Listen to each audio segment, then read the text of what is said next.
ഏറെ ആദരണീയരായ വിശ്വാസിനികൾ, ജീവിതത്തിൻ്റെ എല്ലാ മേഖലയിലും അള്ളാഹുവിനെ ഭയപ്പെട്ട് തഖ്വയോടുകൂടി ജീവിക്കണമെന്ന് ഉണർത്തുന്നു, വസിയ്യത്ത് ചെയ്യുന്നു. നാം അള്ളാഹുവിൻ്റെ മഹത്തായ അനുഗ്രഹം കൊണ്ട് ഹജ്ജിൻ്റെ മാസമായ ദുൽഹിജ്ജയിലേക്ക് പ്രവേശിച്ചിരിക്കുന്ന ഒരു സമയമാണ്. ഹജ്ജ് വളരെ ശ്രേഷ്ഠവും പവിത്രവുമായ അള്ളാഹു നമ്മെ പഠിപ്പിച്ച 5 സ്തംഭങ്ങളിൽ നിർബന്ധമായും നിർവഹിക്കേണ്ടുന്ന, നമുക്ക് സാമ്പത്തികമായി, യാത്രാപരമായി, ആരോഗ്യപരമായി ആവതുണ്ട് എങ്കിൽ ചെയ്യേണ്ടുന്ന ഒരു കർമ്മമായി, നിർബന്ധ കർമ്മമായി നമ്മളെ പഠിപ്പിച്ച ഒരു കർമ്മമാണ് ഹജ്ജ്. നമ്മുടെ നാട്ടിൽ നിന്ന് ഒരുപാട് ആളുകൾ ഹജ്ജിന് വേണ്ടി പോയിട്ടുണ്ട്. അള്ളാഹു അവർക്ക് മഖബൂലും മബ്റൂറുമായ ഹജ്ജ് നിർവഹിച്ചുകൊണ്ട് തിരിച്ചു വരാനുള്ള തൗഫീഖ് നൽകി അനുഗ്രഹിക്കുമാറാകട്ടെ. അതോടൊപ്പം തന്നെ ഈ ഹജ്ജ് എന്നുള്ളത് വളരെ പ്രായമായതിനു ശേഷം ചെയ്യേണ്ടുന്ന ഒരു കർമ്മമായി സാധാരണക്കാർക്കിടയിൽ ചിലരെങ്കിലും ധരിച്ചു പോയിട്ടുണ്ട്. അങ്ങനെയല്ല. റസൂൽ സല്ലല്ലാഹു അലൈഹി വസല്ലമ നമ്മളോട് പറഞ്ഞത് തഅജ്ജലു ഇലൽ ഹജ്ജി, ഹജ്ജിനു വേണ്ടി നിങ്ങൾ ധൃതി കാണിക്കുക. യഅനി അൽ ഫരീദ, നിർബന്ധമായിട്ട് നിർവഹിക്കേണ്ട, ജീവിതത്തിൽ ഒരിക്കൽ ചെയ്യേണ്ടുന്ന ഹജ്ജ്, അതിന് നിങ്ങൾ ധൃതി കാണിക്കുക. നിങ്ങൾക്ക് സമ്പത്തുണ്ട് എങ്കിൽ, നിങ്ങൾ നിറയൗവനത്തിലാണ് എങ്കിൽ, നിങ്ങൾക്ക് ആരോഗ്യമുണ്ട് എങ്കിൽ, നിങ്ങൾക്ക് പോകാനുള്ള സൗകര്യമുണ്ടെങ്കിൽ അപ്പോഴല്ലേ ആ കർമ്മം നമ്മൾ ചെയ്യാൻ കൂടുതൽ തിരക്ക് കാണിക്കേണ്ടത്. നമുക്ക് സമയമുള്ളപ്പോ, നമുക്ക് ആരോഗ്യമുള്ളപ്പോ, സമ്പത്തുള്ളപ്പോ, നമുക്ക് കഴിവുള്ളപ്പോ അതിനെപ്പറ്റി നമ്മൾ ആലോചിക്കണം. അവന് പിന്നീട് അവന്റെ ജീവിതത്തിൽ എന്താ സംഭവിക്കാൻ പോകുന്നതെന്ന് അറിയില്ല. ഇപ്പം സാഹചര്യം അനുകൂലമാണ് എങ്കിൽ നമ്മൾ അതിനു വേണ്ടിയുള്ള തയ്യാറെടുപ്പുകൾ നടത്തണം. അല്ലാഹു സുബ്ഹാനഹു വ തആല നമുക്കെല്ലാം ഹജ്ജ് നിർവഹിക്കാനുള്ള തൗഫീഖ് നൽകി അല്ലാഹു സുബ്ഹാനഹു വ തആല അനുഗ്രഹിക്കുമാറാകട്ടെ. ലോകത്തിന്റെ വിവിധ ഭാഗങ്ങളിൽ നിന്നുള്ള ആളുകൾ ഹജ്ജിന് വേണ്ടി മക്കയിലേക്ക് എത്തിച്ചേർന്നിട്ടുള്ള ഒരു സമയത്താണ് നമ്മളുള്ളത്. വളരെ കുറഞ്ഞ ദിവസങ്ങളേ ഉള്ളൂ ഇനി ഹജ്ജിന്റെ അമലുകളിലേക്ക് കാലെടുത്ത് വെക്കാൻ വേണ്ടിയിട്ട്. ഈ സമയത്ത് നാട്ടില് നമ്മൾ ഹറമിന്റെ പരിസരത്തൊക്കെ പോകുമ്പോൾ അവിടെ വിവിധ രാജ്യങ്ങളിൽ നിന്നുള്ള ആളുകളെ നമ്മൾ കാണും. ഓരോരുത്തർക്കും വ്യത്യസ്തമായ അവരുടെ രൂപത്തിൽ, അവരുടെ ആകാരത്തിൽ, അവരുടെ ഉയരത്തിൽ, അവരുടെ കണ്ണിന്റെ രീതിയിൽ, അവരുടെ തൊലി നിറത്തിലൊക്കെ ഒരുപാട് വ്യത്യസ്തതകൾ നമുക്ക് കാണാൻ കഴിയുക. ഇത് ഇന്ന നാട്ടിലെ ആളുകളാണ് എന്ന് നമുക്ക് അവിടെയുള്ള ആളുകളെ രൂപവും ഒക്കെ നോക്കിക്കൊണ്ട് മനസ്സിലാക്കാൻ കഴിയും. അപ്പൊ ആളുകൾക്കിടയിൽ ഈ രൂപത്തിലും നിറത്തിലും ഉയരത്തിലും ഒക്കെ വ്യത്യാസങ്ങളുണ്ട്. പക്ഷെ എല്ലാവരും ആത്യന്തികമായി ആദം അലൈഹിസ്സലാമിന്റെയും ഹവ്വ റളിയല്ലാഹു അൻഹയുടെയും മക്കളാണ്. ഇങ്ങനെ മനുഷ്യർക്കിടയിൽ ജനിച്ച നാട്, നിറം, ഉയരം, വർണ്ണം, ഇതിലൊക്കെയുള്ള വേർതിരിവുകൾ യഥാർത്ഥത്തിൽ ഉണ്ടോ? ഞാൻ മലയാളി, നീ ബംഗാളി എന്ന രീതിയിൽ വേർതിരിച്ചു കാണുന്ന, ഞാൻ ശ്രേഷ്ഠനും നീ അധമനുമായി മാറുന്ന, നിന്റെ നാടിന്റെ കാര്യത്തിൽ, നിന്റെ നിറത്തിന്റെ കാര്യത്തിൽ, നിന്റെ ഉയരത്തിന്റെ വിഷയത്തിലെല്ലാം ഞാൻ ഉയർന്നവരും നീ അധമനുമായി മാറുന്ന ഒരു രീതി ഇസ്ലാമിലുണ്ടോ? ഞാൻ തറവാടി, നീ തൊഴിലാളി, ഞാൻ മുതലാളി, ഞാൻ പണക്കാരൻ, നീ പണിക്കാരൻ എന്ന രീതിയിലുള്ള വേർതിരിവ് നമുക്ക് പാടുണ്ടോ? നമുക്കറിയാം, ഹജ്ജിന്റെ റുക്നുകളിൽ, ഹജ്ജ് ബാധ്യത പൂർത്തിയാക്കണമെങ്കിൽ ചെയ്യേണ്ടുന്ന അതിന്റെ റുക്നുകളിൽ ഒന്നാണ് സഅയ്. എന്താണ് സഅയ്? നമുക്കറിയാം ചരിത്രം. ഹാജർ റളിയല്ലാഹു അൻഹ അവർ തന്റെ കുഞ്ഞ് കാലിട്ടടിച്ച് കരഞ്ഞപ്പോ, ദാഹത്താൽ അവശനായി കുഞ്ഞിന്റെ കരച്ചിൽ കേട്ട് ഒരു ഉമ്മയോടിയ വല്ലാത്ത ഓട്ടമാണ്. സഫാ മറുവ കുന്നുകൾക്കിടയിൽ ഒരു പാവം ഉമ്മ തന്റെ കുഞ്ഞിന്റെ കരച്ചിൽ സഹിക്കാൻ കഴിയാതെ വെള്ളം തേടി അലഞ്ഞ ഒരു ഓട്ടമാണ് ആ സഅയിന്റെ ഒരു പാഠമായിട്ട് നമ്മളുടെ മുന്നിലുള്ളത്. ആരായിരുന്നു ഹാജർ? ഒരു രാജാവ് ഇബ്രാഹിം അലൈഹിസ്സലാമിന് സമ്മാനമായി നൽകിയ ഒരു അടിമയാണ് എന്നത് നമുക്കറിയാം. ഒരു അടിമയായിരുന്നു. പറയാൻ തറവാടില്ലാത്ത, തനിക്കൊന്നുമേ സ്വന്തമായിട്ടുണ്ട് എന്ന് പറയാൻ കഴിയാത്ത, നമ്മളൊക്കെ ലെവല് വെച്ച് അളക്കുമ്പോൾ വളരെ താഴെയുള്ള ഒരു സ്ത്രീ. അതുപോലെ തന്നെ കറുത്ത വർഗക്കാരിയായിരുന്നു എന്ന് ചരിത്ര ഗ്രന്ഥങ്ങളിൽ മിക്കവാറും ഒന്നെങ്കിൽ ആഫ്രിക്കൻ നാടിൽ നിന്നുള്ള, അല്ലെങ്കിൽ എത്യോപ്യ പോലെയുള്ള പ്രദേശത്ത് നിന്നുള്ള ഒരു കാപ്പിരിപ്പെണ്ണ്. അവർ നടന്ന വഴിയിലൂടെയാണ് ലോകത്തിലെ മുതലാളിമാരും വമ്പന്മാരും കൊമ്പന്മാരും ഒക്കെ നടന്നുകൊണ്ടിരിക്കുന്നത്.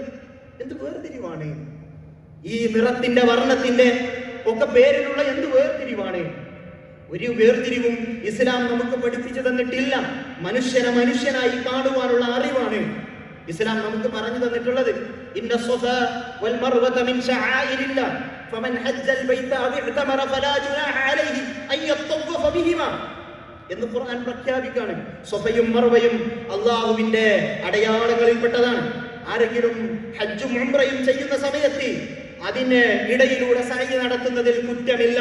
നിർബന്ധബാധ്യതയായി കൊണ്ട് തന്നെ പറഞ്ഞതാണ്, എങ്കിലും പ്രയോഗത്തിൽ കുറ്റമില്ല എന്ന പ്രയോഗമാണ് നടത്തിയത്. ഈ രീതിയിൽ ആ ഒരു കർമ്മം വളരെ ഗൗരവത്തോടു കൂടി നമ്മളെ പഠിപ്പിച്ചതാണ്. ഞാൻ ഇന്ന താഴ്ന്ന ആള് നടത്തുന്നതിലൂടെ നടക്കുകയില്ല എന്നൊക്കെ പറയാൻ പറ്റില്ല. ഇസ്ലാമിൽ അങ്ങനെയുള്ള ഒരു വേർതിരിവുമില്ല എന്നത് വളരെ കൃത്യമാണ്.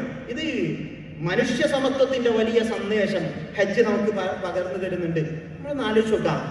ആദ്യത്തെ ഒരു പാപമായിട്ട് ഖുർആൻ പറഞ്ഞു തരുന്ന കാര്യം, അല്ലാഹു സുബ്ഹാനഹു വ തആല ആദം അലൈഹിസ്സലാമിനെ സൃഷ്ടിച്ച് ആദം അലൈഹിസ്സലാമിന് മുന്നിൽ മലക്കുകളോടൊക്കെ സുജൂദ് ചെയ്യാൻ പറഞ്ഞ സന്ദർഭത്തിൽ ഫസജദു, അവരെല്ലാവരും സുജൂദ് ചെയ്തു. ഇല്ല ഇബ്ലീസ് സുജൂദ് ചെയ്യാൻ തയ്യാറായില്ല. അവൻ എന്താ പറഞ്ഞത്? അല്ലാഹു ചോദിച്ചല്ലോ, എന്തുകൊണ്ടാണ് ഇബ്ലീസേ നീ സുജൂദ് ചെയ്യാൻ, ഇത് അമർത്തു, ഞാനാണ് കൽപ്പിച്ചത്, എന്നിട്ടും നീ സുജൂദ് ചെയ്യാൻ എന്തുകൊണ്ട് തയ്യാറായില്ല? അതിന് അയാൾ നൽകുന്ന ഉത്തരം, അവൻ നൽകുന്ന ഉത്തരം, ഖാല അന ഖൈറും മിൻഹു, ഞാൻ അവനേക്കാൾ ഉത്തമനാണ്, ഞാൻ അവനേക്കാൾ ഉത്തമനാണ്. ഖലഖതനി മിൻ തീൻ ഖലഖതഹു മിൻ നാർ ഖലഖതനി മിൻ നാരിൻ വഖലഖതഹു മിൻ തീൻ, എന്നെ നീ സൃഷ്ടിച്ചിരിക്കുന്നത് തീയിൽ നിന്നാണ്, അവരെ സൃഷ്ടിച്ചിരിക്കുന്നത് മണ്ണിൽ നിന്നാണ്. അഗ്നിയാൽ സൃഷ്ടിക്കപ്പെട്ട അവനേക്കാൾ ഉന്നതനായ ഞാൻ മണ്ണിനാൽ സൃഷ്ടിക്കപ്പെട്ടവന് മുന്നിൽ സുജൂദ് ചെയ്യണമെന്നോ? അള്ളാഹു ആട്ടിപ്പുറത്താക്കി ഇബ്ലീസിനെ. എന്തായിരുന്നു ആ തെറ്റ്? ഞാൻ അവനേക്കാൾ ഉത്തമനാണ് എന്നുള്ള ഒരു തോന്നൽ, അത് അഹങ്കാരാണ്. അതാണ് അഹങ്കാരം. ഞാൻ അവനേക്കാൾ വലിയവനാണ് എന്നൊരു വമ്പ് തോന്നൽ, അതാണ് അഹങ്കാരം. അൽ മുതകബ്ബിർ മിൻ അസ്മാഇല്ലാഹ്, അഹങ്കാരി എന്നുള്ളത് അള്ളാഹുവിന്റെ അസ്മാഇൽപ്പെട്ടതാണ്, അള്ളാഹുവിന്റെ അസ്മായിൽപ്പെട്ടതാണ്. ആ ഒരു അവകാശം നമുക്കാർക്കുമില്ല. അഹങ്കാരത്തെ എടുത്തണിയാനുള്ള അവകാശം ലോകത്തൊരു മനുഷ്യനുമില്ല എന്നതാണ് ഖുർആൻ നമ്മളോട് പറയുന്നത്.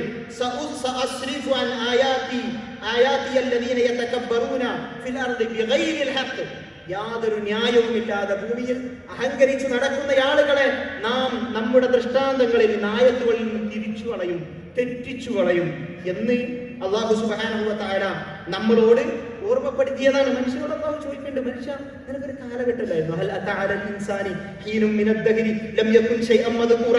നിന്റെ തറവാടിന്റെ പേരിൽ, നിന്റെ വീടിന്റെ പേരിൽ, നിന്റെ കാറിന്റെ പേരിൽ, നിന്റെ സൗകര്യങ്ങളുടെ പേരിൽ, നിന്റെ സുഭിക്ഷതയുടെ പേരിൽ നീ അഹങ്കരിക്കുന്നുണ്ട് എങ്കിൽ നീ ഇല്ലാതിരുന്ന, പറയുവാൻ ഒരു അടയാളമായി പോലും ഈ ഭൂമിയിൽ നീ ഇല്ലാതിരുന്ന ഒരു കാലഘട്ടമില്ലായിരുന്നോ എന്ന് അല്ലാഹു ചോദിക്കുന്നു.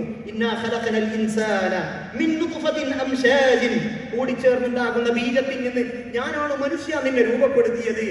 ഫജഅൽനാഹു സമീഅൻ ബസീറ, കേൾവിയും കാഴ്ചയുമുള്ളവനായി നിന്നെ രൂപാന്തരപ്പെടുത്തിയത് ഞാനാണ് മനുഷ്യ എന്ന് അല്ലാഹു സുബ്ഹാനഹു വ തആല നമ്മളോട് ഓർമ്മപ്പെടുത്തുന്നുണ്ട്. പിന്നെ എന്ത് ന്യായമാണ് ഈ ദുനിയാവിൽ അല്ലാഹുവിന്റെ ഭൂമിയിൽ അഹങ്കരിച്ച് നടക്കുവാൻ നമുക്കുള്ളത് എന്നത് നാം ഗൗരവത്തോടു കൂടി ആലോചിക്കേണ്ടതുണ്ട്. റസൂൽ സല്ലല്ലാഹു അലൈഹി വസല്ലം പറഞ്ഞത് എന്താ? ഞാനാണ് വമ്പനെന്ന് വിചാരിക്കുന്ന ആളുകൾക്ക് കിട്ടാനുള്ളത് എന്താ? അത് റസൂൽ സല്ലല്ലാഹു അലൈഹി വസല്ലം പറയുന്നുണ്ട്, ലാ യദ്ഖുലുൽ ജന്ന, സ്വർഗ്ഗത്തിൽ പ്രവേശിക്കുകയില്ല. മൻ കാന ഫീ ഖൽബിഹി മിസ്ഖാലു ദർറത്തിൻ മിൻ കിബ്ർ, ഒരു ഉറുമ്പിൻകാലളവ്, ഒരു അണുമണി തൂക്കം അഹങ്കാരം, ഞാനെന്ന ഭാവം, അഹംബോധം മനസ്സിലുള്ളവൻ അവൻ സ്വർഗത്തിൽ പ്രവേശിക്കുകയില്ല എന്നതാണ് റസൂൽ സല്ലല്ലാഹു അലൈഹി വസല്ലമ പറഞ്ഞത്. സ്വർഗം കിട്ടൂല. ഒരു തരിയുണ്ടെങ്കിൽ, ഒരു തരിമ്പുണ്ട് എങ്കിൽ നമ്മൾ പ്രശ്നവൽക്കരിക്കേണ്ടത് തന്നെയല്ലേ? നമ്മളോട് തന്നെ ചോദ്യം ചെയ്യേണ്ടത് ഒരു വിഷയമല്ലേ? സഹാബത്ത് പേടിച്ചു. സഹാബത്ത് ചോദിച്ചു, റസൂലേ, ഞങ്ങൾ നല്ലൊരു വസ്ത്രം ധരിക്കാനൊക്കെ ഉദ്ദേശിക്കും, നല്ലൊരു ചെരുപ്പിടാനൊക്കെ ഉദ്ദേശിക്കും, അതൊരു നല്ലതിട്ട് ധരിച്ചിറങ്ങാൻ ഞങ്ങൾ ഉദ്ദേശിക്കുമ്പോ റസൂലേ അത് അഹങ്കാരമായി മാറോ? റസൂൽ സല്ലല്ലാഹു അലൈഹി വസല്ലം പറഞ്ഞു, അല്ല, അതല്ല. അഹങ്കാരത്തിന് അവിടെ റസൂൽ സല്ലല്ലാഹു അലൈഹി വസല്ലം ഒരു താരീഫ് പറഞ്ഞു. അതെന്താ? അൽ കിബ്റു, അഹങ്കാരം എന്നുള്ളത് ബത്തറുൽ ഹഖ്, അത് സത്യത്തെ നിരാകരിക്കലാണ്. വഗംതുൻ നാസ്, ജനങ്ങളെ നിസ്സാരമായി കാണലാണ്. ഞാൻ ആരാ, ഓനേതാ എന്നുള്ളത് തന്നെയാണ്. അതാണ് അഹങ്കാരം. അന ഖൈറും മിൻഹു, ഞാൻ അവനേക്കാൾ വലിയവനാണ്, ഇവൻ എന്നെക്കാൾ നിസ്സാരനാണ്. സത്യം ഒരാൾ പറയുമ്പോ എന്നെക്കാളും ചെറിയ ഓൻ പറയണത് ഞാൻ കേൾക്കേ. ഇതന്നെ അഹങ്കാരം. പണ്ഡിതന്മാർ വിശദീകരിക്കുന്നുണ്ട് എന്താണ് അഹങ്കാരം എന്നുള്ളത്. അത് മനസ്സിൽ നിന്നുണ്ടാകുന്ന സ്വന്തത്തെ പറ്റി തന്നെയുള്ള ഒരു ഒരു ഒരു വലിയതായിട്ട് ധരിക്കലാണ്, നടിക്കലാണ്. എംബഇസു മിനൽ ഖൽബി, അത് ഹൃദയത്തിൽ നിന്നാണ് പുറപ്പെടുക. ഫയുഅബ്ബിറു അൻഹുൽ ലിസാൻ, നാവ് അതിനെ ആവിഷ്കരിക്കും. അതുപോലെ തന്നെ അവന്റെ നാവിലൂടെ അത് പുറത്തു വരും. അവന്റെ ചേഷ്ടകളിലൂടെ, അവന്റെ ചലനങ്ങളിലൂടെ അവൻ അത് പുറത്തു വരും. അവന്റെ നടത്തത്തിൽ ആ അഹങ്കാരത്തിന്റെ ഭാവം ഉണ്ടാകും. മനസ്സിൽ നിന്നാണ് ഈ രോഗം തുടങ്ങുക എന്ന് പണ്ഡിതന്മാർ പറയാണ്. എന്നിട്ടോ അവന്റെ സ്വഭാവം എന്തായിരിക്കും? ഫയറുദ്ദുൽ ഹഖ്ഖ വലൗ കാന ജലിയ്യൻ വാദിഹൻ, സത്യം വ്യക്തവും കൃത്യവുമാണ് എങ്കിലും സ്വീകരിക്കാൻ തയ്യാറാവൂല. പറഞ്ഞ ആളുടെ വലുപ്പവും ചെറുപ്പവും നോക്കിയിട്ട്. വല യഖ്ബലുൻ നസീഹ, ഗുണകാംക്ഷയോടുകൂടിയുള്ള സംസാരത്തെ സ്വീകരിക്കാൻ തയ്യാറാവൂല. വല യഖുദു ബിൽ മിശ്വറ ബിൽ മശൂറ, അവനെ ആളുകളുമായിട്ട് ഷൂറ ചെയ്യാൻ, കൂടിയാലോചിക്കാൻ തയ്യാറാവില്ല. ഞാൻ ആരോട് കൂടിയാലോചിക്കാനാണ്, ഞാൻ സ്വന്തം ചെയ്യും എന്ന തീരുമാനം ഉണ്ടാകും. അതുപോലെ തന്നെ ലിഅന്നഹു യൻദുറു ഇലാ മൻ നസഹഹു വദല്ലഹു അലൽ ഹഖ് വഅർശദഹു ഇല സ്വവാബി നദറത ഇഹ്തിഖാരി വസ്ദിറാഇൻ, അവൻ ഒരാൾ ഉപദേശിക്കുമ്പോൾ, അവനോട് ഒരാൾ നല്ലൊരു കാര്യം പറയുമ്പോൾ അവരെ പറ്റി നോക്കുക, ഇവന് എന്നെക്കാൾ നിന്ദ്യനായ നിസ്സാരനായ ഒരാളല്ലേ എന്ന രീതിയിൽ അവൻ നോക്കും. ഒരാളൊരു കാര്യം പറയുമ്പോൾ ഇവനൊക്കെ എന്നെ ഉപദേശിക്കുക, ഇവൻ എന്നെക്കാൾ പ്രായം കുറഞ്ഞ ആളല്ലേ എന്ന് പറഞ്ഞുകൊണ്ട് ആ സത്യത്തെ, ന്യായമാണെങ്കിലും സത്യമാണെങ്കിലും അതിനെ തള്ളിക്കളയും. അല്ലെങ്കിൽ തന്നെക്കാൾ അറിവ് കുറഞ്ഞ ഒരാളല്ലേ എന്ന് പറഞ്ഞിട്ട് അയാൾ പറഞ്ഞത് ന്യായമാണ്, സ്വീകരിക്കാതിരിക്കും. അല്ലെങ്കിൽ എന്നെക്കാൾ സമ്പത്ത് കുറഞ്ഞവനല്ലേ, അവനൊക്കെ എന്നെ ഉപദേശിക്കാൻ ആരാ എന്ന് പറഞ്ഞ് തട്ടിക്കളയും. അതിനാമിനു മർത്തബ, എന്നെക്കാൾ സ്ഥാനം കുറഞ്ഞവനല്ലേ എന്ന് പറഞ്ഞുകൊണ്ട് നിരാകരിക്കും. എന്നെക്കാൾ തറവാടും കുടുംബ മഹിമയും കുറഞ്ഞവനല്ലേ എന്ന് പറഞ്ഞുകൊണ്ട് സത്യത്തെ തള്ളിക്കളയും. ഇതൊക്കെ അഹങ്കാരമാണ്. ഇതൊക്കെ ഇങ്ങനെയൊക്കെ സത്യത്തെ ഒരു നിരാകരിച്ച് കളയുക, നിസ്സാരമായി കണ്ടുകൊണ്ട് തള്ളിക്കളയുക. അതാണ് അൽ കിബ്റു ബത്റുൽ ഹഖ് വ ഗംതുൻ നാസ് എന്ന് റസൂൽ സല്ലല്ലാഹു അലൈഹി വസല്ലമ നമ്മളോട് പറയുന്നത് അപകടമാണ്. ഏറ്റവും അപകടകരമായ കിബ്ർ എന്ന് പറഞ്ഞാൽ ദീനിന്റെ വിഷയത്തിൽ കാണിക്കുന്ന അഹങ്കാരം. റസൂൽ സല്ലല്ലാഹു അലൈഹി വസല്ലമയുടെ അടുക്കൽ ഒരാൾ ഇടത് കൈ കൊണ്ട് കഴിക്കുമ്പോൾ റസൂൽ സല്ലല്ലാഹു അലൈഹി വസല്ലം പറഞ്ഞു കുൽ ബി യമീനിക്, വലത് കൈ കൊണ്ട് കഴിക്കുക. അയാൾ പറഞ്ഞു ലാ അസ്തതിഉ, പറ്റൂല, സൗകര്യമില്ല എന്ന് പറഞ്ഞു. റസൂൽ സല്ലല്ലാഹു അലൈഹി വസല്ലം പറഞ്ഞു ലസ്തതഅ, നിനക്ക് സാധിക്കാതിരിക്കട്ടെ എന്ന് പറഞ്ഞു. അഹങ്കാരമാണ് അയാൾ അതിൽ നിന്ന് തടഞ്ഞത്. അയാളുടെ വലത് കൈ പിന്നെ അയാളുടെ വായിലേക്ക് ഉയർന്നിട്ടില്ല എന്നത് ചരിത്രം. ദീനിന്റെ വിഷയത്തിൽ അഹങ്കാരം ഉണ്ടാവുക എന്നത് ഏറ്റവും ഗൗരവപ്പെട്ട വിഷയമാണ്. മനുഷ്യർക്കിടയിൽ തറവാടിന്റെ പേരിൽ, തൊഴിലിന്റെ പേരിൽ വേർതിരിച്ച് കാണുന്ന ആളുകൾ ഈ കല്യാണാലോചനകളിലൊക്കെ നിങ്ങളുടെ സ്റ്റേറ്റസും മറ്റൊക്കെ നോക്കിക്കോളൂ. പക്ഷെ അത് നോക്കുമ്പോഴും മറ്റവനെ താറടിച്ച് കാണിക്കുന്ന രീതിയിൽ, മനുഷ്യന്റെ പച്ചമാംസം കഴിക്കുന്ന രീതിയിൽ, വമ്പിന്റെ, വെറുപ്പിന്റെ, താൻ പോയ്മയുടെ, പെരുമയുടെ വർത്തമാനങ്ങളുണ്ടല്ലോ, അവസാനിപ്പിക്കണം. ആര് പറയുന്നുണ്ടെങ്കിലും അത് അവസാനിപ്പിക്കണം. യാ അയ്യുഹന്നാസ്, ജനങ്ങളെ, അലാ ഇന്ന റബ്ബകും അസ്സ വജല്ല വാഹിദ്, മനുഷ്യരെ, മനുഷ്യകുലമേ, നിങ്ങളുടെ എല്ലാവരുടെയും റബ്ബ് ഏകനായ റബ്ബാണ്. അലാ വ അന്ന വ ഇന്ന അബാകും വാഹിദ്, നിങ്ങളുടെ എല്ലാവരുടെയും ഉപ്പ ആദം അലൈഹിസ്സലാമാണ്. അലാ ലാ ഫദ്ല ലി അറബിയ്യിൻ വലാ അജമിയ്യിൻ, അറബിക്ക് അനറബിയേക്കാൾ, അനറബിക്ക് അറബിയേക്കാൾ, അലാ ലാ ഫദ്ല ലി അസ്വദ അലാ അഹ്മറ, അതുപോലെ തന്നെ കറുത്തവന് വെളുത്തവനേക്കാൾ, വെളുത്തവന് കറുത്തവനേക്കാൾ ഒരു പ്രത്യേകതയുമില്ല. ഇല്ലാ ബിത്തഖ്വ, തഖ്വ കൊണ്ടല്ലാതെ, തഖ്വ കൊണ്ടുള്ള വ്യത്യാസമല്ലാത്ത ഒരു വേർതിരിവുമില്ല എന്ന് റസൂൽ സല്ലല്ലാഹു അലൈഹി വസല്ലമ നമ്മളുടെ മുന്നിൽ പ്രഖ്യാപിക്കാണ്. അപ്പോ ഈ ഒരു ചിന്ത ഈ തറവാടിന്റെയും മറ്റു എന്തിന്റെ പേരിലായാലും, സമ്പത്തിന്റെ പേരിലായിരുന്നാലും, ജോലിയുടെ പേരിലായിരുന്നാലും, സ്ഥാനത്തിന്റെ പേരിലായിരുന്നാലും ഒന്നും, അത് ഗൗരവപ്പെട്ട വിഷയം തന്നെയാണ്. റസൂൽ സല്ലല്ലാഹു അലൈഹി വസല്ലമ ബാങ്ക് കൊടുക്കാൻ വേണ്ടി തെരഞ്ഞെടുത്തത് കറുത്തവനായ, നീഗ്രോ ആയിരുന്ന, പാവപ്പെട്ടവനായ, അടിമയായിരുന്ന ബിലാൽ റളിയല്ലാഹു അൻഹുവിനെയാണ് മുഅദ്ദിനുർ റസൂൽ എന്ന ചരിത്രത്തിൽ അറിയപ്പെട്ടത്. അബൂബക്കർ സയ്യിദുന വഅദഖ സയ്യിദന എന്ന് ഉമർ റളിയല്ലാഹു അൻഹു പറഞ്ഞതാണ്. അബൂബക്കർ നമ്മളുടെ നേതാവാണ്. നമ്മളുടെ നേതാവായ ബിലാൽ റളിയല്ലാഹു അൻഹുവിനെ മോചിപ്പിച്ചവരാണ്. സയ്യിദ് എന്നാണ് ഉമർ റളിയല്ലാഹു അൻഹു ബിലാൽ റളിയല്ലാഹു അൻഹുവിനെ, വലിയ തറവാട്ടുകാരനായ ഉമർ റളിയല്ലാഹു അൻഹു, തറവാടേലെന്ന് പോലും പറയാനില്ലാത്ത ബിലാൽ റളിയല്ലാഹു അൻഹുവിനെ വിളിച്ചത്. പിന്നെന്തിനാണ് തറവാട്?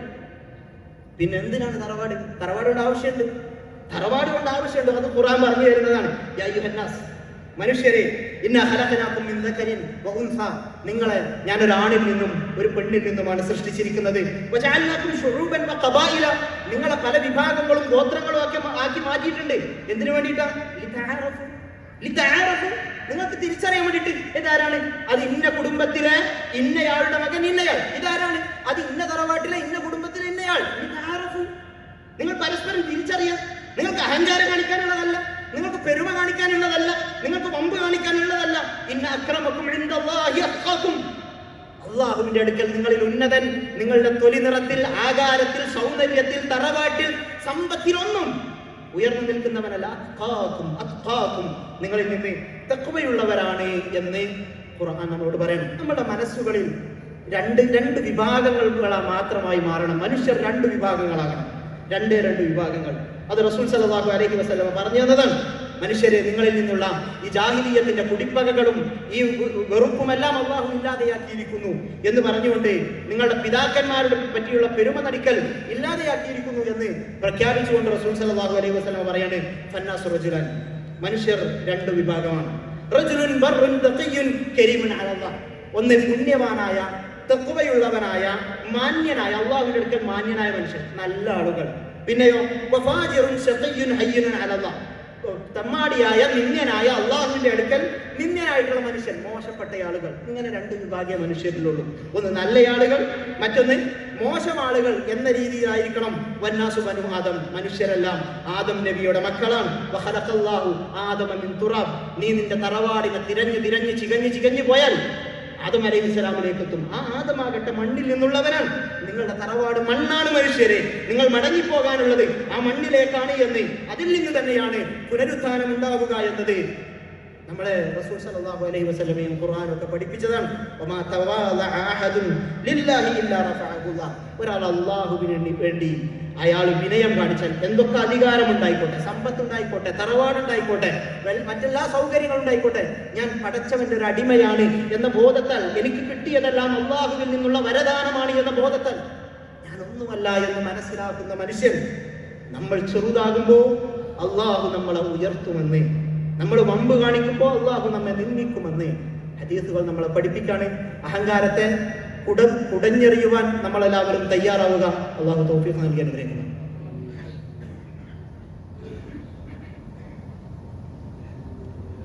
അൽഹംദുലില്ലാഹി വഹദഹു വനസറ അബ്ദഹു വഹസമൽ അഹ്സാബ വഹദഹു ഉസല്ലി വഉസല്ലിമു അലാ അഫ്ദലിസ് സ്വലാത്തി വസ്സലാമി വഅതമ്മ തസ്ലീം അലാ നബിയിന മുഹമ്മദിൻ സ്വല്ലല്ലാഹു അലാ ആലിഹി വഅസ്ഹാബിഹി വസല്ലമ തസ്ലീമൻ കസീറ.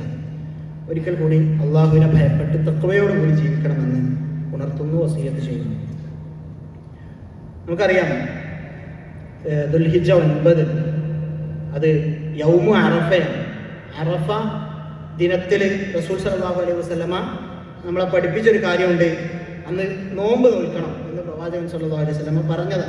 സ്വഹാബത്ത്, എന്താണ് ഈ അറഫ നോമ്പിന്റെ പ്രത്യേകത, ശ്രേഷ്ഠത എന്ന് ചോദിച്ചപ്പോൾ അതിനുത്തരമായി റസൂൽ സല്ലല്ലാഹു അലൈഹി വസല്ലമ പറഞ്ഞത്, യുകഫിറു സനത്തൽ മാദിയ വൽ ബാഖിയ, കഴിഞ്ഞുപോയ ഒരു വർഷത്തെയും വരാനിരിക്കുന്ന ഒരു വർഷത്തെയും പാപങ്ങൾ, ചെറുപാപങ്ങൾ പൊറുക്കപ്പെടാൻ കാരണമാകുന്ന ഒരു നോമ്പാണ്.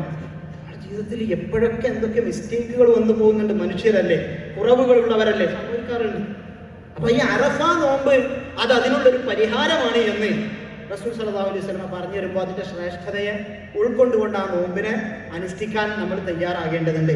നമുക്ക് അറഫ നോമ്പ് നമ്മളുടെ കാഴ്ച അനുസരിച്ച്, ഹിലാൽ അനുസരിച്ച്, നമുക്ക് ദുൽഹിജ്ജ പിറന്നതനുസരിച്ച് ഈ ജൂൺ 6-നാണ് നമ്മളുടെ അറഫ നോമ്പ് എന്നത് നമ്മൾ കൃത്യമായി മനസ്സിലാക്കേണ്ടതുണ്ട്. വെള്ളിയാഴ്ച അറഫ നോമ്പ് ഈ എടുക്കേണ്ടത് എന്നാണോ, മക്കയിൽ ഇവിടെ ഹജ്ജ് നടക്കുമ്പോൾ അവിടെ അറഫ സംഗമിക്കുന്നത്, അപ്പോഴാണ് അറഫ എന്നുള്ള ഒരു സംസാരം ഇതിനിടയിൽ കടന്നു വരാറുണ്ട്. അത് തികച്ചും ആധുനികമായ ഒരു അഭിപ്രായമാണ്. മുൻകാലത്ത് ഈ സംവിധാനങ്ങളൊന്നും ഇല്ലാത്ത ഒരു കാലമുണ്ടല്ലോ, റേഡിയോ ഇല്ലാത്ത, ടെലിവിഷൻ കണ്ടുപിടിക്കപ്പെട്ടിട്ടില്ലാത്ത, വാർത്തകൾ അങ്ങോട്ടും ഇങ്ങോട്ടും കൈമാറപ്പെടാത്ത ഒരു കാലം എന്ന് പറഞ്ഞാൽ 1-1.5 നൂറ്റാണ്ട് അപ്പുറം മാത്രമുള്ള ഒരു കാര്യമാണത്. അന്ന് എങ്ങനെയാണ് അവിടെയുള്ള സംഭവങ്ങൾ നമുക്ക് അറിയാൻ കഴിയുന്ന ഒരു കാലാണോ? അല്ലല്ലോ. തീർച്ചയായിട്ടും ആ സമയത്ത് ആളുകൾ, ഇതുവരെയുള്ള മുസ്ലിം സമൂഹം എങ്ങനെയാണ് ഇതിനെ അനുഷ്ഠിച്ചു വന്നത്? കൃത്യല്ലേ? ഇസ്ലാമിലെ ഒരു അനുഷ്ഠാനം എന്ന് പറഞ്ഞാൽ അതൊരു ടെക്നോളജി ഒഴിവായാൽ അനുഷ്ഠിക്കാൻ കഴിയാത്ത ദുർബലമായിട്ട് കാര്യമല്ലല്ലോ. അവിടെയും ചന്ദ്രനുണ്ട്, ഇവിടെയും ചന്ദ്രനുണ്ട്. നമുക്ക് ചന്ദ്രനെ ദർശിച്ചുകൊണ്ട് ദിവസം കണക്കാക്കിയിട്ട് അത് ചെയ്യാൻ കഴിയും. അതുകൊണ്ട് തന്നെ നമ്മളുടെ നാട്ടിലെ ഈ അറഫ ദുൽഹിജ്ജ 9-നെയാണ് നമ്മൾ അറഫ നോമ്പിന് വേണ്ടി പരിഗണിക്കേണ്ടത്. യൗമുൽ ഈദ് എന്ന് പറയും, പെരുന്നാൾ ദിവസം എടുത്ത പെരുന്നാൾ ദിവസം നമ്മുടെ നാട്ടിലെ പെരുന്നാൾ ദിവസം നമ്മൾ പരിഗണിക്കാറുള്ളത്. അയ്യാമുൽ തശ്രീഖിന്റെ ദിവസങ്ങൾ എന്ന് പറയുന്നത് ഏതാ? നമ്മളുടെ ദുൽഹിജ്ജ 10-ന് ശേഷമുള്ള 11, 12, 13-നെയാണ് നമ്മൾ അയ്യാമുൽ തശ്രീഖ് എന്ന് പറയുക. അപ്പോൾ ഈ രീതിയിൽ ഇതിനെ മനസ്സിലാക്കാൻ നമ്മൾ തയ്യാറാകണം. അല്ലെങ്കിൽ ഈ കാലത്തും നമ്മളുടെ നാട്ടിൽ അറഫ സംഗമിക്കുന്ന സമയത്ത് രാത്രിയായിട്ടുള്ള ഒരുപാട് പ്രദേശങ്ങളുണ്ടല്ലോ, അവിടെയുള്ള ആളുകൾക്ക് അറഫ കിട്ടുക എന്നാണോ? അല്ല, അതൊരു അപ്രായോഗികമായിട്ടുള്ള രീതിയിൽ ആളുകൾ കൊണ്ടുവന്ന ഈ ആധുനിക ടെക്നോളജികളുടെ സാഹചര്യത്തിൽ മാത്രം ഉയർന്നു വന്ന ഒരു ചിന്തയാണ്. അതിലൊന്നും ഷെക്ക് ഉണ്ടാകുന്ന ഒരു അവസ്ഥ വേണ്ട. നമ്മൾ ദുൽഹിജ്ജ 9 പരിഗണിക്കേണ്ടത്, അറഫ നോമ്പിന്റെ ദിവസമായി പരിഗണിക്കേണ്ടത്, അത് നമ്മളുടെ കാഴ്ച അനുസരിച്ചുള്ളതാണ്. ഈ സമയത്ത് ചില ആളുകൾ ചെയ്യുന്ന ഒരു വിഷയമുണ്ട്. 2 അറഫ നോമ്പ് നോക്കുന്ന ഒരു രീതി ഉമ്മമാർക്കിടയിൽ, സ്ത്രീകൾക്കിടയിൽ വളരെ ഗൗരവമായിട്ടുണ്ട്. 2 അറഫ നോമ്പില്ല. അങ്ങനത്തെ രീതിയിൽ ഈ കൺഫ്യൂഷൻ കൊണ്ടുവന്ന് 2 ദിവസത്തെ അറഫ നോമ്പ് അത് നഷ്ടപ്പെടണ്ട എന്നൊക്കെ പറഞ്ഞിട്ട് ചെയ്യുന്ന ആളുകളുണ്ട്. അതൊക്കെ ഒരു ശരിയായ രീതിയല്ല എന്നതാണ് നമ്മൾ മനസ്സിലാക്കേണ്ടത്. പെരുന്നാളും അത് ചെറിയ പെരുന്നാളും വലിയ പെരുന്നാളിനെ പറ്റിയൊക്കെ റസൂൽ സല്ലല്ലാഹു അലൈഹി വസല്ലം പറഞ്ഞു തരുന്ന നിലപാട് അതിൽ ചിതറിയ അവസ്ഥയല്ല. മുസ്ലിം ഉമ്മത്ത് അങ്ങോട്ടും ഇങ്ങോട്ടും ചിതറിയ അവസ്ഥയല്ല. അൽ ഫിത്റു യൗമ യുഫ്തിറുൻ നാസ്, ഈ ചെറിയ പെരുന്നാൾ, ജനങ്ങൾ ചെറിയ പെരുന്നാൾ ആഘോഷിക്കുന്ന ദിവസമാണ്. വൽ അദ്ഹ യൗമ യുദഹിൻ നാസ്, ജനങ്ങള് ഈദുൽ അദ്ഹ നടത്തുന്ന ദിവസമാണ് വലിയ പെരുന്നാൾ. എന്ന് വെച്ചാൽ തോന്നിയതുപോലെ നടത്താന്നല്ല, നമ്മളുടെ കാഴ്ച അടിസ്ഥാനത്തിൽ മുസ്ലിം ഉമ്മത്തിലെ ഭൂരിപക്ഷം തീരുമാനിക്കുന്ന ആ സമയം, അതിനെയാണ് അതിൽ ഗൗരവമായിട്ട് മനസ്സിലാക്കേണ്ടത് എന്ന രീതിയിൽ നമ്മൾ ഈ കാര്യത്തെയൊക്കെ മനസ്സിലാക്കണം. അതൊക്കെ നമ്മളുടെ ഒരു ഒരുമയുടെ, ഏകതയുടെ കൂടി വിളംബരമാണ് എന്ന് മനസ്സിലാക്കുക. അല്ലാഹു സുബ്ഹാനഹു വ തആല തൗഫീഖ് നൽകി അനുഗ്രഹിക്കുമാറാകട്ടെ. നമ്മളിൽ നിന്ന് വന്നുപോയ തെറ്റുകുറ്റങ്ങൾ അല്ലാഹു സുബ്ഹാനഹു വ തആല വിട്ടുപുറത്ത് മാപ്പാക്കി തരുമാറാകട്ടെ. രോഗം കൊണ്ട് പ്രയാസപ്പെടുന്ന ആളുകൾക്ക് അല്ലാഹു അവരുടെ രോഗത്തിൽ ശമനം പ്രദാനം ചെയ്യുമാറാകട്ടെ. സാമ്പത്തികമായ പ്രയാസങ്ങൾ കൊണ്ട് ബുദ്ധിമുട്ടുന്ന ആളുകൾ അല്ലാഹു സുബ്ഹാനഹു വ തആല അവരുടെ പ്രയാസങ്ങളെല്ലാം ദൂരീകരിച്ച് നൽകുമാറാകട്ടെ. ലോകത്തിന്റെ വിവിധ ഭാഗങ്ങളിൽ ആക്രമിക്കപ്പെടുന്ന മുസ്ലിം സമുദായം അല്ലാഹു സുബ്ഹാനഹു വ തആല അവർക്ക് ശാന്തിയും സമാധാനവും തിരിച്ചു നൽകുമാറാകട്ടെ. അല്ലാഹുമ്മ ഗഫിർ ലിൽ മുഅ്മിനീന വൽ മുഅ്മിനാത്ത് വൽ മുസ്ലിമീന വൽ മുസ്ലിമാത്ത് അൽ അഹ്യാഇ മിൻഹും വൽ അംവാത്ത് ഇന്നക മുജീബുദ് ദഅവാതി വഖാദിയൽ ഹാജാത്ത്. اللهم ربنا اصرف عنا عذاب جهنم إن عذابها كان غراما إنها ساءت مستقرا ومقاما.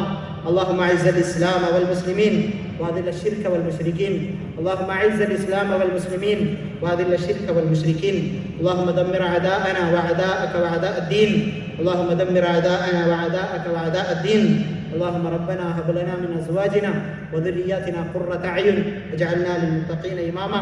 اللهم ربنا ظلمنا أنفسنا وإن لم تغفر لنا وترحمنا لنكونن من الخاسرين. اللهم احفظ بلادنا، اللهم احفظ بلادنا، اللهم احفظ بلادنا وأئمتنا وأمتنا وعلماءنا وأمراءنا وأولادنا وشبابنا من كل الفتن ما ظهر منها وما بطن ومن كيد الشيطان. اللهم إنا نعوذ بك من الشقاق والنفاق وسوء الأخلاق. اللهم ربنا تقبل منا إنك أنت السميع العليم وتب علينا إنك أنت التواب الرحيم. اللهم ربنا آتنا في الدنيا حسنة وفي الآخرة حسنة وقنا عذاب النار والحمد لله رب العالمين.